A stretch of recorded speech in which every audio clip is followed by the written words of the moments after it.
Welcome into the In the Money podcast for Thursday, April the 28th at Keeneland. Tom Leach here along with Keeneland's Director of Mutual and Simulcasting, Jim Goodman, to talk about the Thursday card, the late pick four. We'll start with the feature race, which is the 7th on the turf.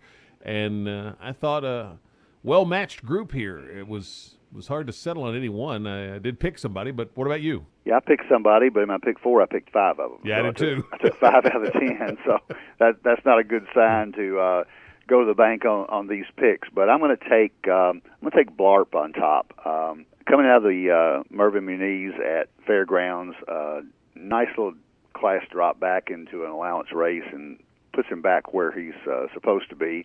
Joe Sharp has been cold this meet. He has 5 seconds and 1 win, but I think this horse fits well here, and dropping back also from 1 1/8 to 1 1/16, a little bit better distance for him. And I've watched this horse at Fairgrounds this winter, and he started off really well. He almost won the Bradley, and then he dropped off at the end, and I think maybe a change of scenery will do him good here. And I'm going to take Blarp on top, but I'm not confident about that because there's some other horses in here that I like.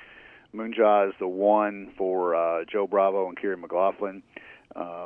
Sky Hero, the 5 for Mark Casse, who didn't run well at Saratoga, been off since September, so he's coming back off a long rest. Granny's Kitten drops in for from 62. He's been running in stakes races. They put him in an optional claimer last time out at Gulfstream, didn't run very well, but Granny's Kitten, obviously Ramsey wants to win the owner's title, so he's going to be dropping a few horses here at the end. And then Town Extension, the 9 for Paco Lopez, who's been riding really well the last couple of weeks for Steve Asmussen. So I'm going to go 5 deep in here, and if I played a trifecta, I would use Blarp on top and in the second spot with those 4 horses, 1, 5, 6, and 9. I had 4 of the 5 that you used. Sky Hero's my win pick off the layoff, but horse improved when moved to the turf first time last year and just working lights out for the Cassie stable. And in a kind of a wide-open race, I'm going to give him a shot off the layoff to be ready to run at maybe a little bit of a price, the 5 Sky Hero. Granny's Kitten, Blarp, Munjaz also, and Pajama Party, number 7 is the other one I'm going to use for my 5th horse in here. So, and I'll use all 5 of those in the second leg of the late pick 4, which starts in the 6th race on Thursday. And I'm singling Sailor's Creek in the first leg. Ken Ramsey likes to win the owner's titles, and often does. And he's dropping, I think, a couple of horses in class, maybe more, in these last few days to secure another owner's title. And I think this is just a classic example of a horse dropping down to get a win here. And also I like the Castellano takes the ride because he's in a fight for the riding title.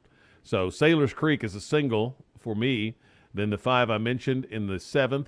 In the 8th race, I'm going to take another Cassie horse, Conquest Bandito. It's the first 2-year-old he's run at the meet, and good-looking local works. So I think that horse could be ready to fire, but I also want Lightning Dove and Make a Little Love, the 7, 8, and 1. And then in the last leg, my pick's Harmonic, the only Gulfstream shipper in the race, and second start off the layoff, the 8. Vici, the 3 I want, the 10 Prince Gargarin, and the 4 Sly Tom. So a single by 5, by 3, by 4 for me. Yeah, that's the same theory works for me. Sailor's Creek looks like the class of that race, dropping out of an optional 40, dropping out of Barbados, the stakes race down there, the Gold Cup. These other horses ran in the $10,000 claimer, the other ones I like, and they're moving up to 16. So I think Sailor's Creek kind of towers over this field. It's a classic Keeneland angle to prep in Barbados and then come here. Yeah, I wonder what the statistics are on that. Ramsey's done it before. He's taken his horses down there before. I guess he likes the way they treated him down there. So I'd single the 3 in the 6th race. I would use the 5 horses we talked about in the feature, the 1, 4, 5, 6, 9. I would go Keeneland. The 8th race, I thought about singling Lightning Dove. Wesley Ward's been killing the 2-year-olds, but I like the horse that you liked as well, Mark Casse, Conquest Bandito, and Make a Little Love, the 1. So I would go 3 deep there with the 1, 7, 8. Last leg, as many as you can afford. I think it's the most wide-open race on the card, and I really like One Go All Go. I like Vici. I like Sly Tom. The 4 War Envoy looks like the favorite in there, and that horse also ran in the Gold Cup, so it's another angle. You might have a late double with or a pick 4 singling the early one with Sailor's Creek and singling War Envoy in the last, and you and maybe you do a Barbados pick 4. I would use War Envoy, certainly. And I'd also use Prince Gagarin, the 10, for Michael Matz, because Le Peroux is riding lights out now. So I would go in there. I think I would use the 2, 3, 4, 5, 10. So I'll go 5 deep. That riding title is going to be quite a battle down the last few days between Castellano and Lannery, and maybe Le Peroux if he can stay hot. He's just, I think, about 3 behind the leaders right now. Best of luck on your wagers. Keep your Keeneland Select account fully funded.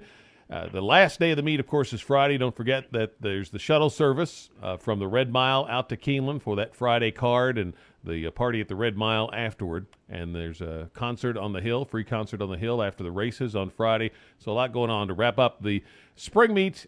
And we will be back to talk about it for the Friday edition of the In the Money podcast here at KeenelandSelect.com.